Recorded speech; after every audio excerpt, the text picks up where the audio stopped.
Hello commanders, welcome to Biomentors classes online. I am doctor Jitendra Singh. तो चलिए बेटा, हम पढ़ रहे थे जो है मॉलिक्यूलर बेसिस ऑफ इनहेरिटेंस, जिसमें कि हमने मेजर पोर्शन कवर कर लिया। हमने जो है पिछले 2 दिनों में हमने जो है 4 लेक्चर कुल हमने देखे और हमने जो है डीएनए को अच्छे से समझा, हमने आरएनए को अच्छे से समझा, हमने ट्रांसक्रिप्शन क्या होता है, ट्रांसलेशन क्या होता है, जीन रेगुलेशन कैसे होता है, रेप्लिकेशन कैसे होता है, उसको समझा हमने। ठीक है, मुझे पूरी उम्मीद है कि कीनोट्स के अंदर जो भी फिल इन दी ब्लैंक्स दे रखे थे, जो भी हिस्से खाली थे, वे सारे आपने भर लिए होंगे। देखो बेटा, इंटरेक्टिव कीनोट्स में आपको थोड़ा सा मेहनत करना पड़ेगा और उस मेहनत करने के लिए एनसीईआरटी को साथ में रखिए, लेक्चर के समय कीनोट साथ रखिए अपने के।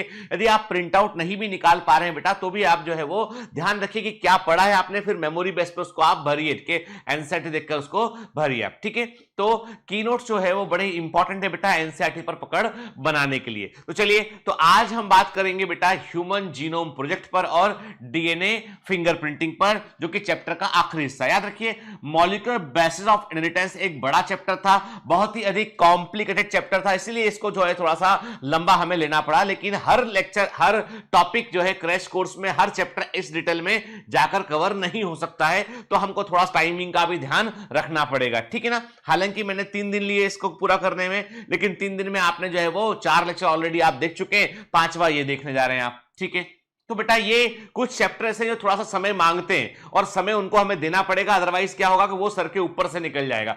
तो मैं ये नहीं चाहता हूं कि टाइटन क्रैश कोर्स में कोई चीज आपके सर के ऊपर से निकल जाए, हर चीज लेवल में होना चाहिए, बराबर एकदम। ठीक है, चलिए, तो मॉलिक्यूलर बेसिस ऑफ इनहेरिटेंस बेटा हम क्या देखेंगे आज हम बात करेंगे ह्यूमन जीनोम प्रोजेक्ट पर, मानव जीनोम परियोजना पर हम बात करेंगे। ठीक है, आपने देखा होगा बेटा कीनोट्स में जो है कुछ आपके क्यूआर कोड दे रखे हैं, तो मोबाइल फोन से आप क्यूआर कोड को स्कैन करेंगे तो आपका एक यूट्यूब का वीडियो खुलेगा और वो मूवीज जो है बड़ी रिलेवेंट और बड़े काम की मूवीज हैं, बायोमेंटर ऑनलाइन फिल्म्स की मूवीज हैं, उनको बेटा जरूर देखिएगा। बहुत सीखने में मजा आएगा, पढ़ने में मजा आएगा। ठीक है, मतलब हमारा वो प्रोजेक्ट हालांकि बहुत सफल प्रोजेक्ट नहीं रहा, बायोमेंटर ऑनलाइन फिल्म जो है वो, उसमें उतना ना ट्रैक्शन मिला हमको, ना उतने सब्सक्राइबर तेजी से गेन किए उसमें, ना उतना पॉपुलैरिटी उसको मिला। लेकिन यदि आप बायोमेंटर ऑनलाइन फिल्म्स को जाकर देखेंगे, उसमें मूवीज को देखेंगे, तो you will really found that कि this is the need of the education system, कि एजुकेशन सिस्टम में इस तरह की मूवीज बनना चाहिए। ये बात अलग है कि हमारे यहाँ पे अच्छी चीजों को जल्दी सराहना नहीं मिलती है,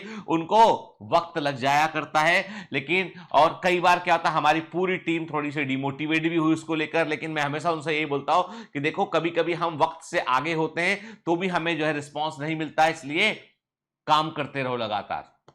तो बायोमेंटर ऑनलाइन फिल्म्स वैसा ही एक चैनल है, तो आप वो जो क्यूआर कोड रखे मूवी जाके जरूर देखिएगा आपके। चलिए, तो अभी हम बात करते हैं ह्यूमन जीनोम प्रोजेक्ट पर।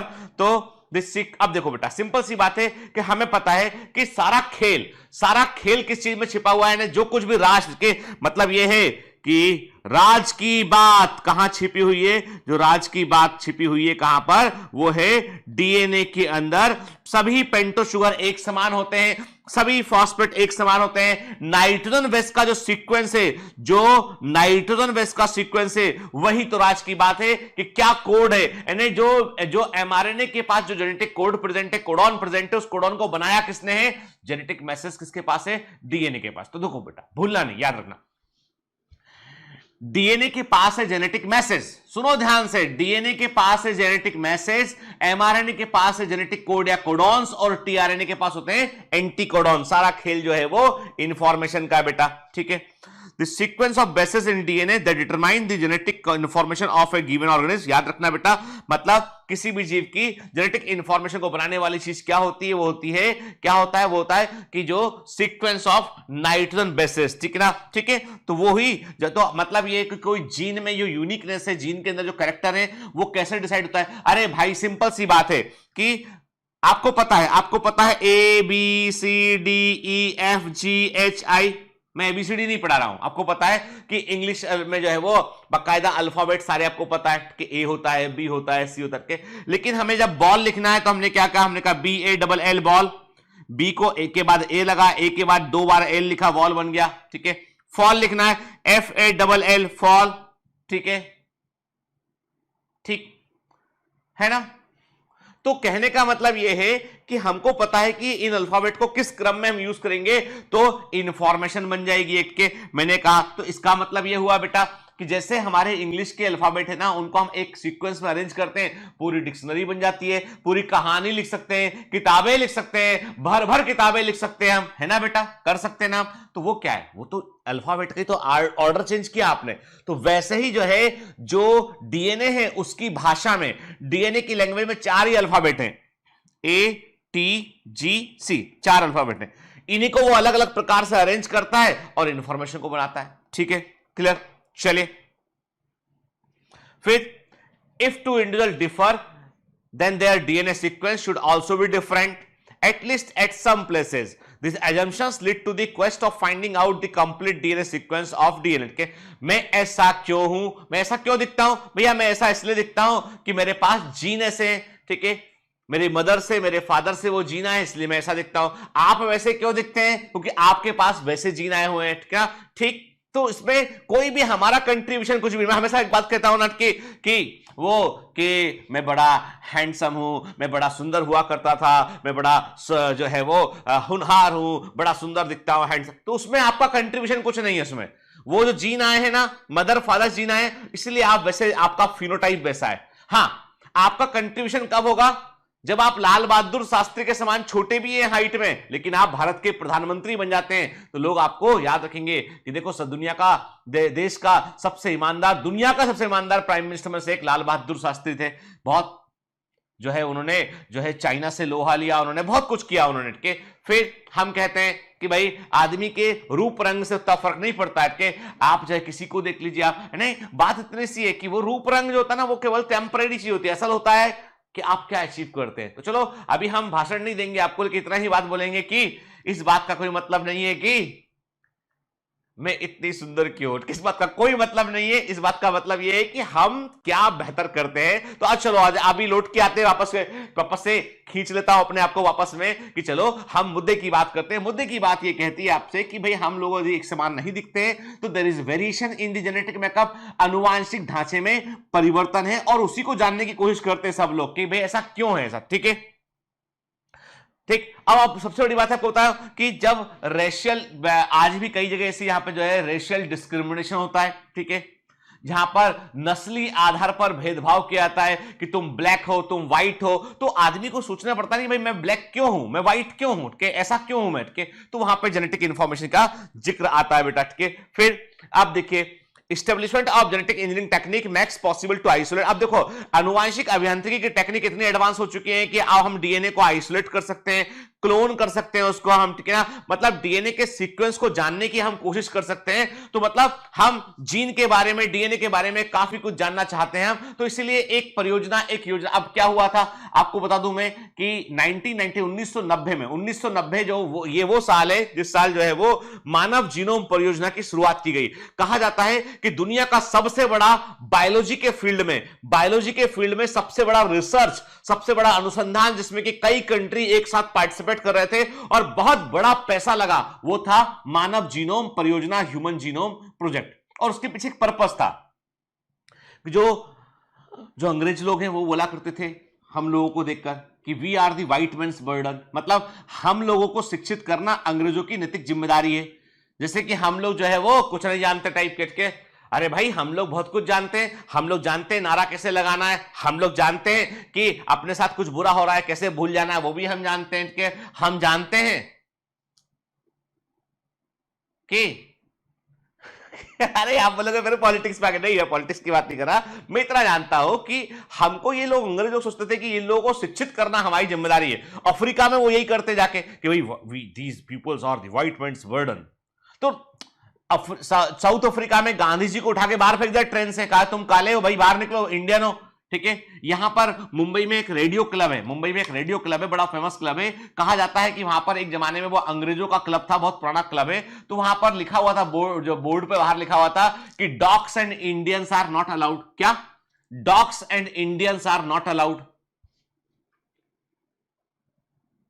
एक बार जमशेद जी टाटा को क्या किया कि वो क्लब में किसी ने इनवाइट किया होगा, पहुंच गए, तो क्लब के बाहर जो लोग होंगे, कंट्रोलिंग जो अफसर होंगे, उन्होंने कहा नहीं, this person can not be allowed. क्यों? ये इंडियन है। तो उन्होंने, भाई इससे क्या, हमको इनवाइट किया अंदर आपके अंग्रेज अफसर ने। उन्होंने कहा देखो बाहर क्या लिखा हुआ है, dogs and Indians are not allowed.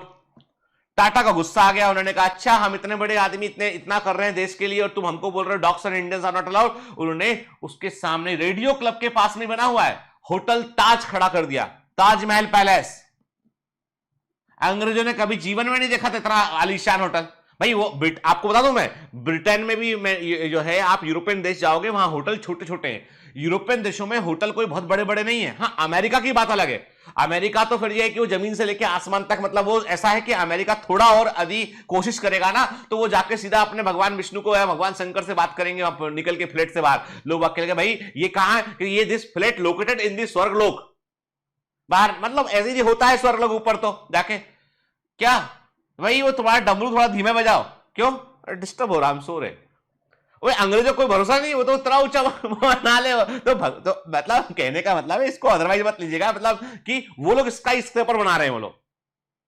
पर इंग्लैंड में थोड़ा कहानी पुराना, थोड़ा ट्रेडिशनल आउटलुक है उसका, तो अलाउड नहीं तो वैसा। तो अब ये इस लेवल का रेशियल डिस्क्रिमिनेशन होगा तो आदमी को गुस्सा तो आएगा। तो कई का जो है, कई लोगों ने कहा, सरकारों ने कहा कि भाई एक काम करते हैं, पता लगाते हैं कि सच में ब्लैक और व्हाइट में कोई अंतर है क्या, जेनेटिक्स के लेवल पे, जीन के लेवल पे कोई बड़ा सिग्निफिकेंट अंतर है क्या, कि जिसमें हम मान ले कि निग्रो तो जाए, ये निग्रो हैं, ये तो होमो सेपियंस से पीछे रह गए वाले हैं, ये निएंडरथल के आसपास चल रहे हैं अभी भी के, और हम होमो सेपियंस फ्यूचरिस्ट तरफ जा रहे हैं।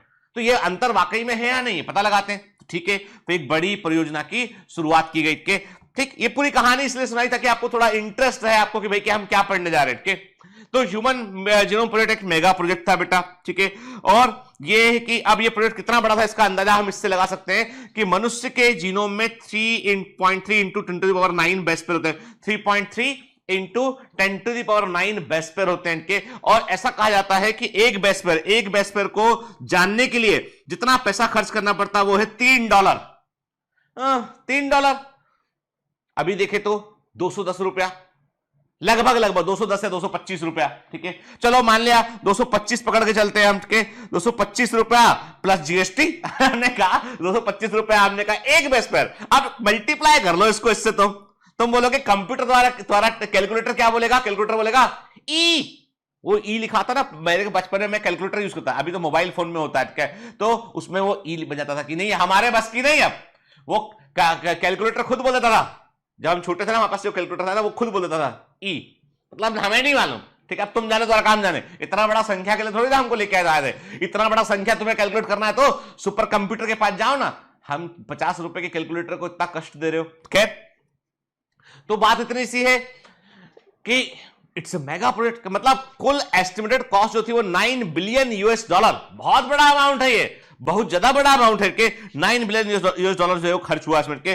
कहा जाता है कि जो इंफॉर्मेशन निकलकर सामने आई वो इतनी बड़ी इंफॉर्मेशन थी कि वो कहते हैं कि यदि हम पूरी इंफॉर्मेशन को किताबों के रूप में हम तैयार करें तो हम पाएंगे, ऐसा बोले कि हर पेज के अंदर, बुक के हर पेज में 1000 लेटर हो और हर बुक में जो है वो 1000 पन्ने हो।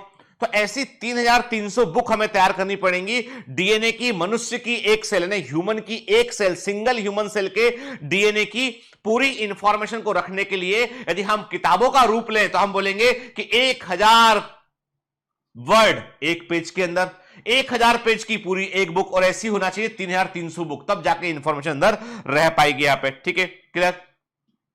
अब इतनी बड़ी संख्या में जो डाटा निकल के सामने आएगा, अब इतनी पुस्तकें पढ़ेगा कौन भाई, इतनी सारी, तो उसके लिए अब इंसानी दिमाग से ऊपर जाना पड़ेगा। मतलब अभी हम यहां पर जो है वो कंप्यूटर की हेल्प लेंगे, यहां पे सुपर कंप्यूटर्स की हेल्प ली जाएगी यहां पे, और हाई स्पीड कंप्यूटेशनल डिवाइसेस की रिक्वायरमेंट होगी। मतलब ये है कि यहां पर इंफॉर्मेशन टेक्नोलॉजी को, आईटी फील्ड को, इंफॉर्मेशन टेक्नोलॉजी को यहां पर शामिल करना पड़ेगा, अदरवाइज काम नहीं बनेगा। मतलब यहां पर बायोलॉजी और इंफॉर्मेशन टेक्नोलॉजी को जोड़ दिया गया, तो यहां पर एक नई साइंस की ब्रांच निकल के सामने, वो है बायो इन्फॉर्मेटिक्स। क्या बोलते हैं उसको, बोलते हैं हम बायो इन्फॉर्मेटिक्स है।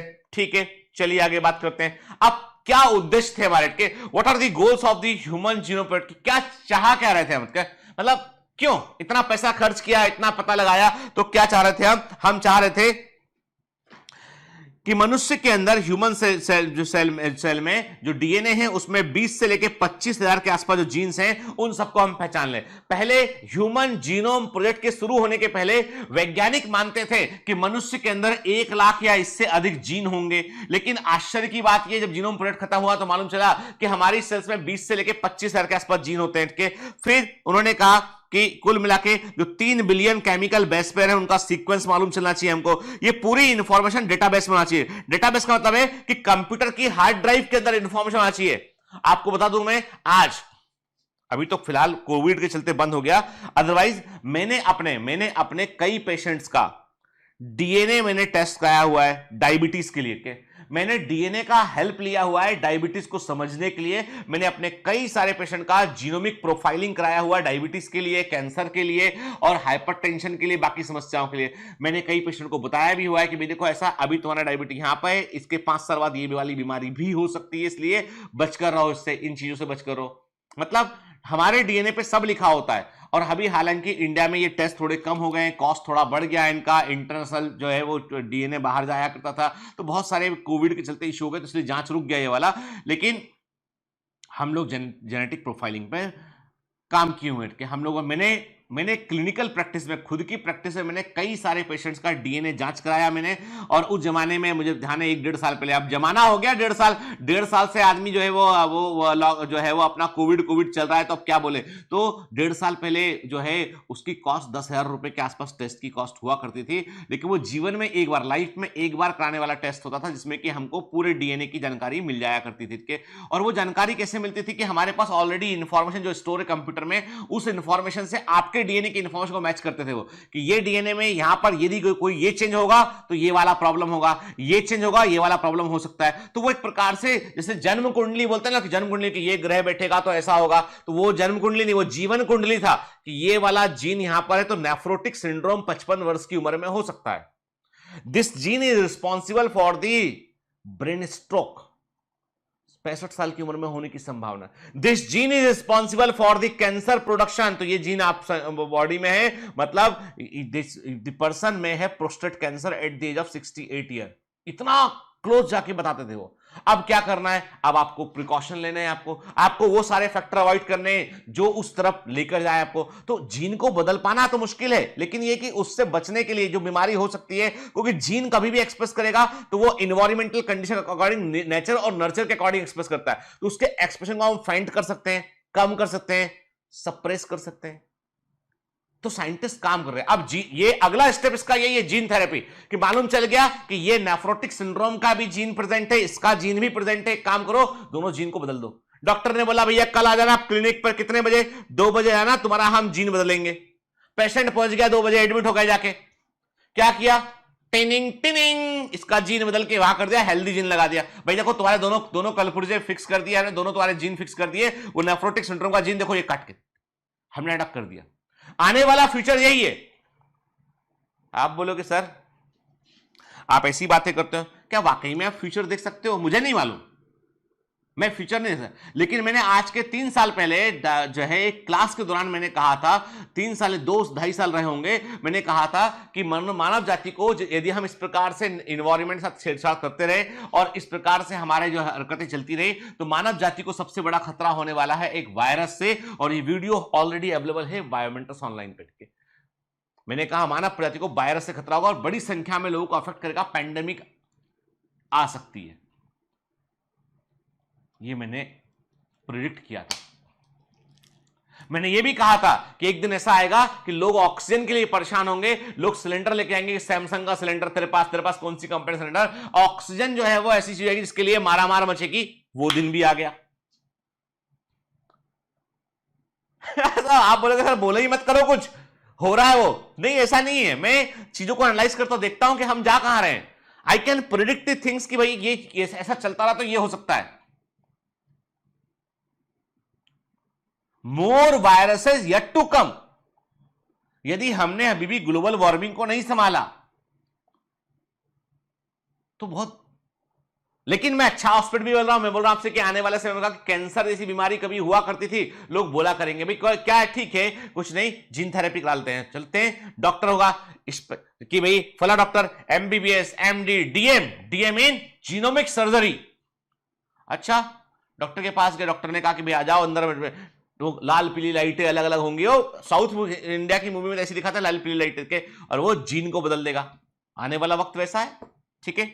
चलिए, तो ये इंफॉर्मेशन डेटाबेस में रखेंगे हम, ठीक है। फिर इसके अलावा हम बेहतर टूल तैयार करेंगे ताकि हम इंफॉर्मेशन एनालिसिस कर सकें, हम जान सकें, हम समझ पाए हम कि इनसे हम किस प्रकार इनका इस इंफॉर्मेशन का यूज कर सकते हैं, हम इथिकल इश्यूज हैं उनको एड्रेस कर पाए हम, है ना, कि भाई कोई रेशियल डिस्क्रिमिनेशन के इश्यूज हैं, सोशल इश्यूज हैं, लीगल इश्यूज हैं, उनमें हम काम कर पाए। हालांकि कई कंपनी का बड़ा छिपा, ये जो ह्यूमन जीनोम प्रोजेक्ट था ना, इसमें कई बड़ी कंपनी ने पैसा लगाया भी, और उसके पीछे एक हिडन पर्पस था, वो था कि मेडिकल इंश्योरेंस किसको कितना देना चाहिए, किस अमाउंट का देना चाहिए, ये पता होना चाहिए, बीमारी के बारे में जानकारी पहले से होना चाहिए। चूंकि अमेरिका हुआ, कनाडा हुआ, यहां पर government take care of all the health facility. Sir, आपको हॉस्पिटल में जाके डॉक्टर को एक भी रुपए की फीस नहीं देनी होती है, किसी हॉस्पिटल में कोई खर्चा नहीं करना होता है। यदि आप वहां के रेजिडेंट हैं, वहां का आपका पास हेल्थ कार्ड है, तो कुछ खर्च नहीं करना आपको, जाके सिर्फ ट्रीटमेंट कराना। तो उससे गवर्नमेंट बोलती है कि यदि हमको पहले से पता होगा कि इस व्यक्ति को ये बीमारी हो सकती है, तो हम उस बात का ध्यान रखेंगे और इस बीमारी को ज्यादा बढ़ने के पहले ही ठीक कर देंगे, ताकि जो है हमारा खर्चा बच जाए। हमारे यहां उल्टा है, हमारे यहां की जीवन भर कमाइए आप, सरकार को टैक्स भरिए, आप बीमार पड़ गए ना तो अपना घर घोड़ा सब बेचकर जो है वो बिल भरिए। सरकार बोलती योजना है, कौन सी योजना है? हेल्थ इंश्योरेंस वाली योजना है, कर लो। अस्पताल बोलता है भैया गवर्नमेंट से पैसा नहीं आया, हम नहीं लेंगे योजना, पहले पैसा भरो, जब सरकार से जाएगा तब लौटा देंगे तुम्हारा पैसा। अस्पताल को भरोसा नहीं है कि मिलेगा पैसा। हमारे यहां सब गोलबोल है चीजें, योजनाएं हैं पर इंप्लीमेंटेशन नहीं है। जो आदमी जिसको मिलना है वो बोलेगा भैया हम तो पिछले 5-6 महीने का नहीं मिला हमको पैसा सरकार से, सरकार पैसा रोक के बैठे, सरकार के पास लगाया, उन्होंने बोला भैया इतना करो तब देखेंगे। तो बहुत प्रॉब्लम है एक्चुअली। मैं कहता हूं सरकार को जो है, यदि आप टैक्स ले, सरकार को हेल्थ की और एजुकेशन की पूरी रिस्पॉन्सिबिलिटी खुद लेना चाहिए, और एजुकेशन प्राइवेट स्कूल से ऊपर होना चाहिए, हेल्थ प्राइवेट हॉस्पिटल से ऊपर होना चाहिए। लेकिन सरकारी अस्पतालों का आप हाल देख लीजिए, आप गवर्नमेंट स्कूल का हाल देख लीजिए, आप खुद सोचेंगे कि नहीं भैया ये दोनों जगह से बचना है किसी प्रकार से। वही समस्या वही है कि लोग कहते हैं कि कनाडा में या यूएसए में यदि आपके बच्चे का एडमिशन गवर्नमेंट स्कूल में हो गया मतलब फैंटास्टिक काम हो गया, बेस्ट स्कूल होंगे वो वहां के। हमारे यहाँ पे ये कि गवर्नमेंट स्कूल में बच्चे को पढ़ा रहे हैं मतलब गरीब है माता पिता, या स्कूल आसपास अवेलेबल नहीं है। सरकारी अस्पताल में इलाज करा रहे मतलब बड़ा मजबूर रहा होगा यार, वो तो उसके पास पैसा नहीं इसलिए गया वो। ऐसी सोच बनी हुई है। क्यों बनी हुई है? क्योंकि हमारी फैसिलिटी वैसी बनी हुई है। क्यों वैसी बनी हुई है? क्योंकि विल पावर कमजोर है। विल पावर क्यों कमजोर है? क्योंकि हमारे चुने हुए लोग कमजोर हैं। हमारे चुने हुए लोग क्यों कमजोर हैं? क्योंकि हम खुद कमजोर हैं। और हम खुद कमजोर क्यों हैं? क्योंकि हमको बड़ा सोचने की किसी ने इजाजत ही नहीं दी, किसी ने परमिशन ही नहीं दी कि बड़ा सोचो। किसी ने सोचा ही नहीं कि हम भी अमेरिका बन सकते हैं, क्यों नहीं बन सकते हैं हम। हमारा जन्म हुआ है रैली में भीड़ बढ़ाने के लिए, वोट डालने के लिए। उसके बाद तुम जानो, तुम्हारा काम जाने, अगले 5 साल फिर जाना रैली में, फिर रैली में आना, तो क्या दिक्कत है? जिंदा रहेगा रैली में जाना, वोट डाल देना फिर से आके। तो भैया ऐसा है कि वक्त आ गया है पब्लिक के जागने का। पब्लिक को सोचना पड़ेगा कि भैया ऐसा है, हम दिखते जरूर तुमको आम है, हमारे कपड़े जरूर साधारण है, पर हमारे सोच बड़ी है, विचार बड़े हमारे। हम जो है ऐसे नहीं कर पाएंगे भाई, ऐसे थोड़ा ना चलेगा। अब तो आपको उसको अमेरिका बनाना ही पड़ेगा। आप भले ही है ना, अब आप छोड़ो सब लग्जरी के अब आप पब्लिक के लेवल पे आके बात करो कि पब्लिक क्या चाहती है। चलिए, तो खैर, अरे ethical, social and legal issues, ठीक है, चलिए है ना। खैर, फिर मानव जीनोम परियोजना जो है वो 13 वर्ष का एक प्रोजेक्ट था, जिसमें जो है अमेरिका ने बड़ा कोऑर्डिनेट किया। वहां के यूएस का department of energy and national institute of health ने, एनआईएच ने, जो एनआईएच याद रखिए, एनआईएच यूके का है, एनआईएच जो है वो यूके का है बेटा, और जो है डिपार्टमेंट ऑफ एनर्जी जो है वो यूएसए का था। फिर इन लोगों ने, फिर इसके बाद वेलकम ट्रस्ट था यूके का, उसने भी बड़ा रोल प्ले किया, इनिशियल फंडिंग प्रोवाइड किया इसने, ठीक है, और इसके अलावा जापान, फ्रांस, जर्मनी, चाइना और अदर कंट्रीज ने भी इसमें इंपॉर्टेंट रोल प्ले किया के।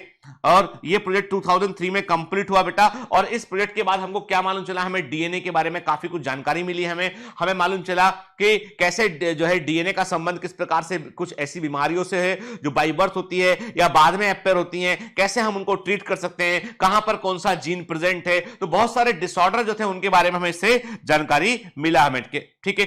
फिर सिंपल सी बात है कि ह्यूमन जीनोम प्रोजेक्ट ने हमको एक क्लू प्रोवाइड किया उसने कि मनुष्य का जो पूरा जो स्ट्रक्चर है, जो हमारा फिनोटाइप है, जो हमारा जो सेटअप है, जो हम जिसे हम दिखाई पड़ते हैं, उसमें जीन्स क्या रोल प्ले करते हैं इनके, और हमारी नॉर्मल फिजियोलॉजी में कौन से जीन कौन सा एंजाइम बनाते हैं, ये सब बातें भी हमें इससे जीनोम प्रोजेक्ट से हमको मालूम चला है के। और इन इंफॉर्मेशन का इस्तेमाल हम अलग अलग फील्ड में कर सकते हैं के। इसके अलावा हमने कई सारे ऐसे ऑर्गेनिज्म साथ में लिए जो ह्यूमन नहीं थे, नॉन ह्यूमन ऑर्गेनिज्म लिए हमने। चावल का पौधा ले लिया हमने, ठीक है, सीनोरैप्टिड्स हमने जो है वो निमेटोडा को ले लिया हमने, तो ड्रोसोफिला को ले लिया हमने। तो कई ऐसे हमने ऑर्गेनिज्म साथ में लिए हमने, उनके जीन भी हमने कंपेयर किए। जैसे कि non human organism human genome project में केवल और केवल मनुष्य के जीनोम की स्टडी नहीं की गई बेटा, बल्कि कंपेयर करने के लिए, तुलना करने के लिए दूसरे ऑर्गेनिज्म के जीन को भी समझा गया। वो थे bacteria, east,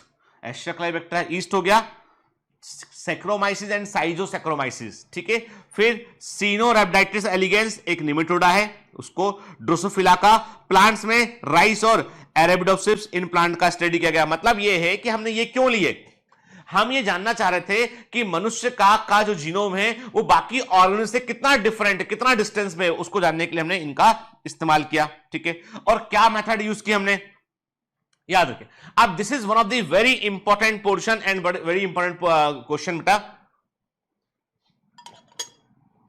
this is the very important portion, very important question. क्या आएगा, पूछेंगे ह्यूमन जीनोम प्रोजेक्ट में कौन सी मेथडोलॉजी का इस्तेमाल किया गया। तो दो मेथड बेटा इस्तेमाल की गई, एक था express sequence tags, EST, expressed sequence tags. अब देखो समझो, अब आप बोलोगे सर ये समझ में नहीं आता हमको, क्या मतलब है इसका, मैं क्या बोल रहा हूं आपसे, देखो समझो बात करके। डीएनए है, डीएनए अपने आप को एक्सप्रेस करता है एमआरएनए बनाकर, है ना बेटा। डीएनए अपने आप को एक्सप्रेस करता है एमआरएनए बना के। इस एमआरएनए का अपना कोई सीक्वेंस होगा, उस सीक्वेंस पर हम रिवर्स ट्रांसक्रिप्शन करके डीएनए नहीं बना सकते क्या? बिल्कुल बना सकते हैं। मतलब एक तो वो तरीका कि हमने पैंक्रियाटिक सेल को निकाला और पैंक्रियाटिक सेल के अंदर जितने एमआरएनए थे उनको लिया, हमने अलग कर लिया और उसके आधार पे उनके टेम्पलेट पर डीएनए को तैयार कर लिया, सीधा जीन आपने तैयार कर लिया। मतलब ये है एक्सप्रेस्ड सीक्वेंस, समझ गए क्या?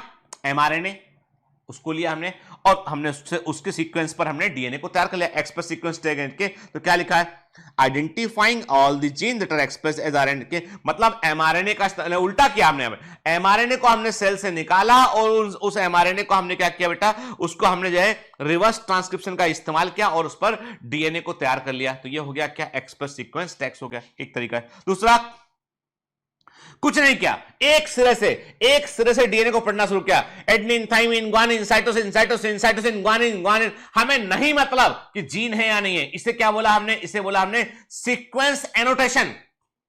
यानी आपने एक क्रम को फॉलो करते हुए लगातार पूरे डीएनए को पढ़ रहे हैं, वो है सीक्वेंस एनोटेशन। तो देखो ध्यान से बात सुनो, मतलब यह है कि हमने क्या किया, हमने दो तरीके अपनाए। मानव जीनोम परियोजना में, ह्यूमन जीनोम प्रोजेक्ट में हमने डीएनए को समझने के लिए बेटा दो तरीके अपनाए। इसको अभी याद कर लो, अभी से याद कर लो, बाद के लिए नहीं, कुछ भी नहीं, अभी याद रखना है, ठीक है। अभी साथ में पढ़ लिया करो यार, है ना, ठीक। अरे यार ऐसा है ना, आपका ध्यान इधर कभी उधर, कभी खिड़की से कभी पंखे पर, ऐसे मत करा करे, ठीक है। थोड़ा फोकस करो बेटा, सब मालूम चल जाता है यहाँ पर के, यहाँ पर जादू है, ठीक है, जादू से सब मालूम जाता है ना। तो खैर, तो अभी मैंने क्या कहा, दो तरीके हैं बेटा यहाँ पे। एक है एमआरएनए जो एक्सप्रेस कर रहा है उसको पकड़ लो और उससे डीएनए बना लो, जीन मालूम चल गया। फिर सीधा डीएनए पूरा पढ़ लो कि कहां पर जीने बाद में मैच कर लेंगे उसको हम। तो ये क्या हो गया, एक हो गया एक्सप्रेस सीक्वेंस टेक्स्ट, दूसरा हो गया सीक्वेंस एनोटेशन। ठीक है, क्लियर। देखो एक बार फॉर सीक्वेंसिंग, तो क्या क्या आप देखो सिंपल सी बात है कि सीक्वेंसिंग के लिए हमने एक काम और, अब हमने जो भी हमारे पास हमने जीन डीएनए निकाला, हमने अलग किया, हमने अब इतना बड़ा डीएनए है, मैंने कहा ना कि जो है वो हमारे सेल में बहुत बड़ा डीएनए, उसको पढ़ने में, उसकी पूरी इंफॉर्मेशन जानने में वक्त लगेगा। तो क्या किया हमने टोटल डीएनए सेल का निकाल लिया और निकाल के इसको फ्रेगमेंट में तोड़ लिया, खंड में तोड़ लिया हमने इसको के, और खंड में तोड़ने के लिए क्या किया, रेस्ट्रिक्शन एंडोन्यूक्लियस टाइप के एंजाइम का हमने इस्तेमाल किया। तोड़ लिया हमने, तोड़ने के बाद उसको हम सूटेबल होस्ट के अंदर डाला हमने और उसको वेक्टर में जोड़ के रख दिया, क्योंकि हम चाहते हैं कि जिस डीएनए का हम स्टडी कर रहे हैं उसके मल्टीपल कॉपी हमारे पास अवेलेबल रहे। तो क्या किया हमने, एक डीएनए लिया, खंड में काट लिया, काटने के बाद उनको हमने वेक्टर में जोड़ा, हमने वेक्टर मतलब प्लाज्मिड में जोड़ा और बैक्टीरिया में डाल दिया हमने। हमें मालूम है कि इस बैक्टीरिया में पैंक्रियास से निकाला गया वो वाला जीन प्रेजेंट है, उसमें दूसरा वाला जीन प्रेजेंट है, ऐसे हमने निकाल के उनको मल्टी। अब हम कुछ भी डीएनए निकालना, उस बैक्टीरिया को हटाएंगे, उसमें से डीएनए निकालेंगे, अपना रिसर्च कर लेंगे हम। ठीक है, ठीक। इससे क्या होता है कि हमारे पास हर एक जीन की मल्टीपल कॉपी आती है और कभी भी वो जीन हमारे पास से खोता नहीं है। इसीलिए हमने क्या किया कि बैक्टीरियल क्रोमोसोम तैयार किए, हमने ईस्ट क्रोमोसोम तैयार किया, हमने बैक्टीरिया में अपना ह्यूमन क्रोमोसोम को बैक्टीरिया के अंदर डाल दिया हमने, तो बैक्टीरियल आर्टिफिशियल क्रोमोसोम बोला हमने। हमारा क्रोमोसोम था, हमने प्लाज्मिड में जोड़ा और बैक्टीरिया के अंदर इंट्रोड्यूस कर दिया, तो उसके लिए बैकवर्ड यूज किया, बैक मतलब बैक्टीरियल आर्टिफिशियल क्रोमोसोम के। और ईस्ट में जब हमने ये किया तो उसको हमने ईस्ट आर्टिफिशियल क्रोमोसोम बोला बेटा, याद रखिएगा। तो ये क्या होते हैं बेटा, ये इन क्लोनिंग से क्या किया हमने, हम डीएनए फ्रेगमेंट को एम्पलीफाई करते हैं ताकि हमारे पास में वो सेम डीएनए अवेलेबल रहे बड़ी क्वांटिटी में। ठीक है, ठीक। कल्चर मीडिया में बैक्टीरिया ग्रो करेगा तो हमारे पास मिलियंस ऑफ कॉपी बन जाएंगे उसकी। फिर इसके लिए क्या करते हैं, दो होस्ट हमने यूज किए, बैक्टीरिया और ईस्ट। बैक्टीरिया में जब बैक्टीरिया के वेक्टर के अंदर जब हमने हमारा क्रोमोसोम डाल दिया, हमारे क्रोमोसोम का जीन डाल दिया, डीएनए डाल दिया, तो उससे बैक्टीरियल आर्टिफिशियल क्रोमोसोम बोला। ईस्ट में उसको हमने ईस्ट आर्टिफिशियल क्रोमोसोम बोला बेटा। ठीक है, फिर ये इंफॉर्मेशन इतनी सारी है कि इस इंफॉर्मेशन को जो है वो पढ़ने के लिए हम क्या यूज करते हैं, हम एक डिवाइस इस्तेमाल करते हैं इस सीक्वेंस को जानने के लिए। डिवाइस यूज करते हैं, उसे बोलते हैं ऑटोमेटेड डीएनए सीक्वेंस सर्च के। और ये उसी सिद्धांत पे काम करता है जिस सिद्धांत पर फ्रेडरिक सेंगर ने एमाइनो एसिड के सीक्वेंस को पढ़ा था। फ्रेडरिक सेंगर ने वो डिवाइस को डेवलप किया था जिससे हम प्रोटीन के एमिनो एसिड सीक्वेंस को पढ़ सकते थे। उसी डिवाइस का एक इंप्रूव वर्जन तैयार किया गया जो डीएनए के सीक्वेंस को पढ़ सकता था। ठीक है, अब ये सीक्वेंस, जब हमारे पास सीक्वेंस आ गए, अब इन सीक्वेंस को हमने मैच करना शुरू किया। हमने देखा कि ओवरलैपिंग, कहां पर ये ओवरलैप करते हैं, कहां कहां पर इन क्रम को जोड़ सकते हैं। अब आप बोलोगे सर ये बात हमको समझ में नहीं आ रही कि क्या बोलना चाह रहे हो आप। मैं ये बोलना चाह रहा हूं कि आपने बचपन में एक काम तो किया होगा, आपने पजल सॉल्व किया आपने। आप बोलोगे हाँ, अरे बेटा वो वाली पजल नहीं, जो पेपर के पीसेस होते हैं, होता है देखा, एक तस्वीर होती है, तस्वीर को आप अलग अलग हिस्सों में काट लो, काटने के बाद वो कटी होती है, जैसे इंडिया का मैप है मान लो, कई टुकड़ों में बटा हुआ है वो, आपने उसको जोड़ना शुरू किया, पूरा मैप बना दिया आपने इंडिया का, है ना। तो जो पजल होती है ना, पजल में अलग अलग ब्लॉक्स होते हैं, ब्लॉक पजल, उनको जोड़ते हैं, पूरी पजल सॉल्व हो जाती है। तो वैसे ही यहां पर हम मैच कर रहे हैं कि कौन सा सीक्वेंस किससे मैच करेगा और वहां पे उसको जोड़ देंगे हम। तो ये काम इतना आसान नहीं है, इसमें चूंकि जो इंफॉर्मेशन है बहुत बड़ी है, तो यहां पर कंप्यूटर की हेल्प लेनी पड़ती है। Without computer this is not possible. ठीक है, तो देखो गौर से देखो, आपके इस जो इमेज यहां पर दे रखी है उसको गौर से देखिए, देख रहे हैं आप, सीक्वेंस नंबर 1 2 3 4 5 6, 6 सीक्वेंस है। 6 सीक्वेंस को कंप्यूटर ने पढ़ा और पढ़कर इनको सही तरीके से जोड़ा उसने। तो क्या किया, ओवरलैपिंग वाले सीक्वेंस को ऐड करते चले गए वो, ठीक है, और जोड़ा उन्होंने, तो उनको मालूम चला कि एक्चुअल डीएनए का सीक्वेंस ये रहा होगा, एक्चुअल सीक्वेंस ये रहा होगा। ठीक है, तो ये सब कंप्यूटर की मदद से हम इसको तैयार करते हैं। तो ओवरलैपिंग सीक्वेंस को पहचान के अलाइन करते हैं, कंप्यूटर की हेल्प से हमको सीक्वेंस मिल जाता है यहां पे। ठीक है, ठीक है। Alignment of this sequence was humanly not possible, तो यहां पे specialized computer, specially super computers का यहां पे हम इस्तेमाल करते हैं और हमें क्रोमोसोम का सीक्वेंस पूरा मिल जाता है एक लाइन सेट के। तो हम कहते हैं ये एनसीईआरटी में इमेज बना हुआ है कि हमने ह्यूमन सेल से निकाला, हमने डीएनए, क्रोमोसोम निकाला, डीएनए निकाला, और फिर डीएनए के सीक्वेंस को कंप्यूटर की हेल्प से हम समझ रहे होते हैं। Clear. The sequence of chromosome 1 was completed only in मई 2006 में क्रोमोसोम 1 का सीक्वेंस कंप्लीट हुआ था। और कुल हमारे याद रखिए ह्यूमन जीनोम प्रोजेक्ट में कुल 24 क्रोमोसोम जो है उनके सीक्वेंस को पता लगाया गया। आप बोलोगे सर 23 होते हैं एक जो है वो हैप्लॉइड सेट में। अरे बेटा 22 ऑटोसोम होते हैं, 22 ऑटोसोम होते हैं, और एक होता है एक्स क्रोमोसोम जो वाई से अलग होता है, और एक होता है वाई क्रोमोसोम जो एक्स से अलग होता है। तो कुल 24 क्रोमोसोम की स्टडी यहां पर करनी पड़ी। ठीक है, क्लियर? हे, माफ कीजिए बीच में डिस्टर्ब करने के लिए। तो कैसा लगा आपको ये लेक्चर? अच्छा लगा तो चलो चैनल सब्सक्राइब करते हैं और बेल आइकन प्रेस करते हैं। औरों तक पहुंचाने में हमारी मदद कीजिए, शेयर कीजिए और सब्सक्राइब कीजिए, क्योंकि बायो मेंटर्स आपका अपना परिवार है। बाय बाय, चलो कंटिन्यू करते हैं।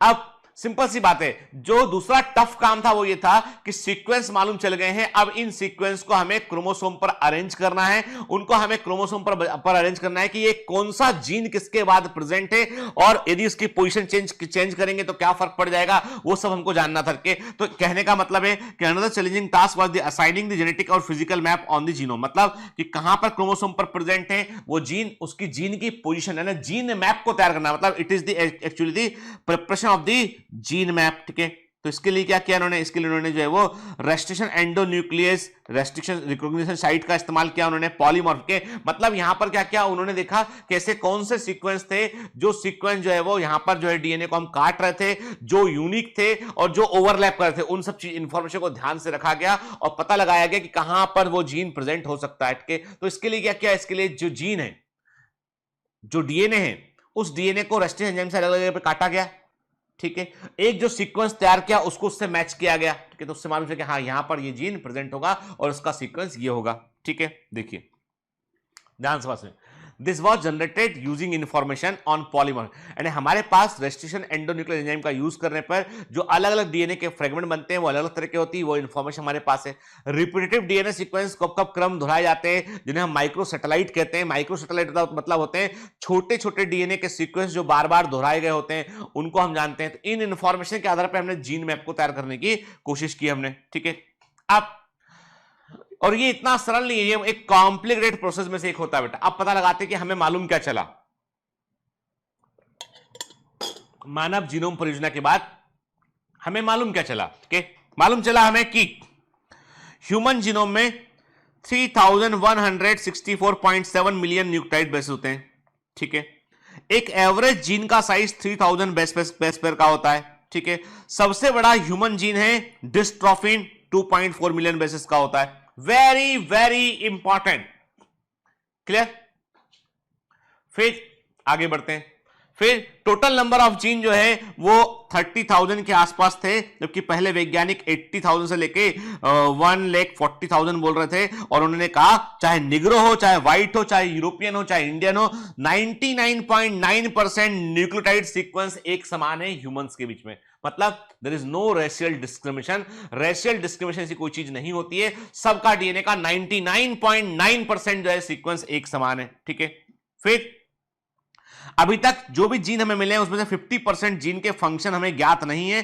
ठीक है, ऐसा कहा जाता है कि ह्यूमन जीनोम में जो टोटल जीनोम में जितने भी जीन प्रेजेंट हैं, जितना डीएनए प्रेजेंट है, उसका केवल 2% है जो भी डीएनए हमें समझेंगे, जो भी ह्यूमन जीनोम के अंदर डीएनए सीक्वेंस प्रेजेंट है उसमें से केवल 2% जीनोम का हिस्सा ऐसा होता है जो प्रोटीन को कोड करता है। ठीक है, और बड़ी मात्रा में जो है हमारी डीएनए में बड़ी मात्रा में रिपीटेटिव सीक्वेंस होते हैं, बार बार दोहराए गए क्रम होते हैं, और यही सीक्वेंस हमारे अंदर यूनिक होते हैं और यही डीएनए फिंगरप्रिंटिंग का आधार बनते हैं। ठीक है, रिपीटेटिव सीक्वेंसेस जो होते हैं ये डीएनए के वो खंड होते हैं जो बार बार दोहराए गए होते हैं, कई बार ये 100 और 1000 टाइम दोहराए गए होते हैं। इनका कोडिंग में प्रोटीन मानने में कोई रोल नहीं होता है, लेकिन ये बतलाते हैं कि हमारे इवोल्यूशन में किस प्रकार जीनोम डेवलप हुआ होगा, किस प्रकार का अंतर या वेरिएशन जो है ह्यूमंस के बीच में आए होंगे, उस पर बात करते हैं। कहा जाता है कि क्रोमोसोम नंबर 1 जो है उसमें सबसे अधिक जीन प्रेजेंट है 2968, और वाई में सबसे कम जीन है 231 जीन के। साइंटिस्ट कहते हैं कि तकरीबन, अब very very this is one of the very important point, वैज्ञानिक कहते हैं कि मनुष्य का जो जीनोम है उसमें 1.4 मिलियन जगह ऐसी है, सोचिए तकरीबन 14 लाख, 1.4 मिलियन 14 लाख जगह ऐसी हैं जहां पर हमारे अंदर सिर्फ एक सिंगल नाइट्रोजन बेस का डिफरेंस है कि इसे बोलते हैं single nucleotide polymorphism, S&P, snips कहते हैं, सिंगल न्यूक्लियोटाइड पॉलीमॉर्फिज्म या स्निप्स कहते हैं कि एसएनपीस या स्निप्स के मतलब एक सिंगल न्यूक्लियोटाइड का डिफरेंस है, बस कुछ अंतर नहीं है, केवल एक न्यूक्लियोटाइड का डिफरेंस है यहां पे, ठीक है, उसे स्निप्स कहते हैं, या इसको बोलते हैं सिंगल न्यूक्लियोटाइड पॉलीमॉर्फिज्म कहते हैं। और यही डिफरेंस जो होता है ये हमारे को दूसरे से अलग करता है, बस एक बेस का डिफरेंस यहां पे। This information promises to revolutionize the process of finding chromosomal location। अब देखो ये जो भी इंफॉर्मेशन निकल के सामने आई, इसका इस्तेमाल हम जो है वो ऐसी बीमारियों के इलाज में कर सकते हैं जिनका आज हमारे पास कोई इलाज नहीं है, जिनका संबंध हमारे जीन से होता है, ठीक है। अब क्या इसके एप्लीकेशन है, मतलब जो भी डेटा निकल के सामने आया, जानकारी जो भी ह्यूमन जीनोम प्रोजेक्ट की निकल कर सामने आई, उसका इस्तेमाल क्या हो सकता है। देखो बेटा, सबसे बड़ा इस्तेमाल इसका होता है रिसर्च में। मैंने कम से कम अब तक जो है 400 से ऊपर पेशेंट का मैंने जो है वो डीएनए प्रोफाइलिंग कराया हुआ है for diabetes. Now I have idea कि मेरे को समझ में आ गया कौन सा जीन कौन सा। अब मैंने आश्चर्य किया, अब कई लोग कहते हैं कि डायबिटीज में चावल मत खाओ, ये मत खाओ। मैंने देखा कई लोगों की डाइट में जो जीन निकल के आया कि उनके लिए मोस्ट सुटेबल फूड चावल था, गेहूं नहीं था। फूड चेंज किया हमने, फिर निकल के आया कि भाई जो हम मेटफॉर्मिन दवा हर किसी में इस्तेमाल कर रहे हैं या हम जो है ग्लिमिप्राइड यूज कर रहे हैं, आया कि भाई सल्फोनाइल यूरिया दवा के लिए ये इसका जीन जो है वो एरर शो करता है कि दिस यूज विथ प्रिकॉशन। हमने दवा चेंज कर दिया। किसी का आया कि इसको जो है ये फला ग्रुप का मेडिसिन सूट करेगा, चेंज किया हमने मेडिसिन, शुगर कंट्रोल आ गया। लोगों को लगा कि डॉक्टर गीतेंद्र बड़े अच्छे डॉक्टर हैं, पर लोगों को ये नहीं मालूम कि डीएनए पढ़ लिया उन्होंने तुम्हारा। डॉक्टर गीतेंद्र ने डीएनए पढ़ लिया, तो डीएनए की इंफॉर्मेशन निकाल ली, उसके बाद तुम्हारा इलाज किया, तुम्हारा शुगर कंट्रोल में आ गया। इसका मतलब ये है कि मैं कोई बड़ा डॉक्टर नहीं हूं, सूचनाएं इंपॉर्टेंट है। मैंने कुछ नहीं किया, मैंने वही दवाएं, वही जो गिनती की दवाएं होती उन्हीं को घुमा फिरा के परम्यूटेशन कॉम्बिनेशन बना के दिया। और लेकिन मेरे पास एक चीज आ गई थी, वो थी कि आपकी शुगर की रिपोर्ट के अलावा आपके डीएनए की रिपोर्ट। और वो डीएनए की रिपोर्ट ने मुझे बहुत बतलाया कुछ। उसने बतलाया कि भैया कौन सा फूड दे दो इसको, कौन सी दवा दे दो उसको। तो ये अचीवमेंट मेरा नहीं है, ये अचीवमेंट है सूचनाओं का। तो ये जो रिसर्च है ना, अब ये बहुत कम डॉक्टर इसका इस्तेमाल करते हैं। कैंसर वाले अधिकतर डॉक्टर इसका यूज करते हैं, परंतु नॉर्मल फिजिशियन इसका यूज नहीं करते। दो कारण है, एक तो ये कि दे आर रिलक्टेंट कि क्यों आप मरीज का 10,000 रुपए खर्च कराया जाए। दूसरा, उन्हें लगता है कि मरीज सोचेगा कि भाई कि डॉक्टर साहब पता नहीं कितना कमीशन ले रहे होंगे इसमें जांच कर लिखने में। तीसरा, छोड़ो ना यार, क्या फर्क पड़ता है ना। तीसरा सबसे बड़ा कारण है, ठीक है। तो बात थी, मेरे पास कोई मरीज आता है, मैं साफ साफ बोलता हूं, मैं देखो ऐसा है कि तुम मेरे पास आए हो तो तुमको थोड़ा सा जो है जांच करानी पड़ेगी, इन्वेस्टिगेशन करानी। मैं जादूगर तो हूं नहीं हूं। अब तुम सब सारे इलाज करा चुके हो, जब मेरे पास आए हो तो भैया ऐसा है कि मुझे इन्फॉर्मेशन दो प्रॉपर, तो मैं देखूंगा। और मैं कभी यदि कोई मरीज की सही दवा चल रही थी, मैं कभी उस दवा को चेंज नहीं, मैं बोलता डॉक्टर तुम्हारा बिल्कुल सही है, दवा बिल्कुल सही है, तुम गलत हो, तो डॉक्टर चेंज मत करो, अपना एटीट्यूड चेंज करो। मैं बोलता हूं don't change your doctor, change your attitude. मेरे पास आके बोलोगे अरे साहब वो डॉक्टर साहब ने दवा दी उससे मेरे को ये हो गया, मैं बिल्कुल नहीं सुनता। कोई डॉक्टर अपने मरीज के साथ बुरा नहीं करता। यह है कि मरीज ही जो है वो मानने को तैयार नहीं होता। कई बार बुरा लगता है ऐसा बोले, कोई डॉक्टर बोलता है अरे सर आप तो अपने वालों का साथ दे रहे हो। ऐसा नहीं, मैं सच्चाई बता रहा हूं, ठीक।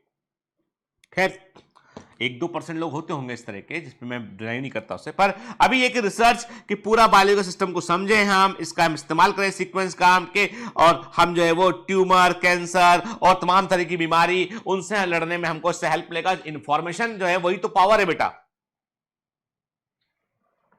हमारे जीवन का केमिस्ट्री, रसायन शास्त्र कैसे काम करता है, जीन कैसे एक्सप्रेस करता है, वो सब चीजें समझना जरूरी है,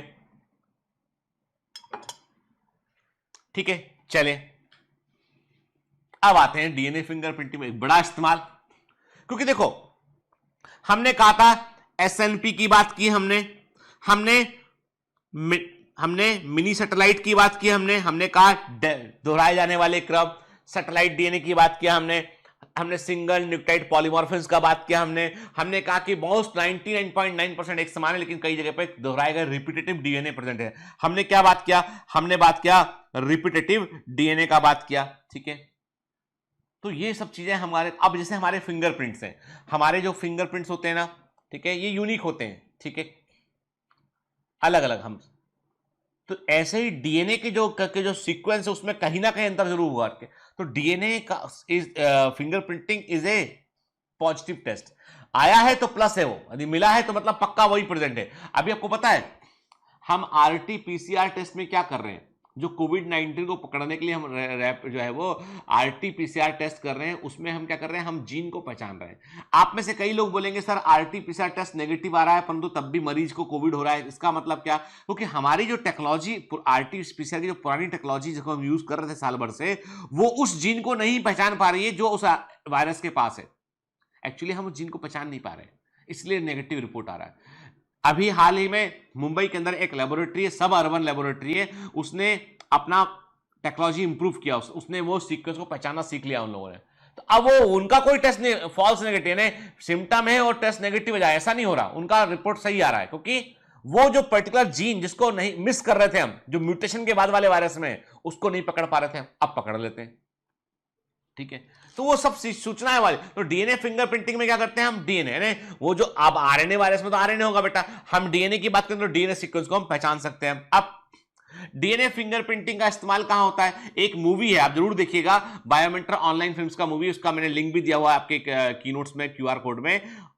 जस्टिस मॉलिक्यूल, जस्टिस मॉलिक्यूल मतलब उस मूवी में पूरी कहानी बताई गई है कि पहली बार कैसे डीएनए फिंगरप्रिंटिंग को इजाद किया गया, कैसे एक सीरियल किलर को, आपको बता दो एक बड़ी अच्छी कहानी है, कैसे एक सीरियल किलर को पकड़ा गया जिसने कई सारी लड़कियों को मार दिया था। उस सीरियल किलर को पकड़ने में पहली बार जो है डीएनए फिंगरप्रिंटिंग का सहारा लिया गया, उसका इस्तेमाल किया गया, और तब जाकर जो है वो ये पिक्चर में आया कि अच्छा डीएनए का इस्तेमाल क्राइम पकड़ने में भी कर सकते हैं। उसके पहले कोई ने नहीं किया था इसका यूज। इंटरेस्टिंग है, जस्टिस मॉलिक्यूल देखिएगा जरूर और अपने दोस्तों में भी शेयर कीजिएगा। मैं चाहता हूं कि बायोमेंटर ऑनलाइन फिल्म्स की पूरी टीम जो है मोटिवेटेड है और वो ऐसी और अच्छी मूवीज को बनाए। वो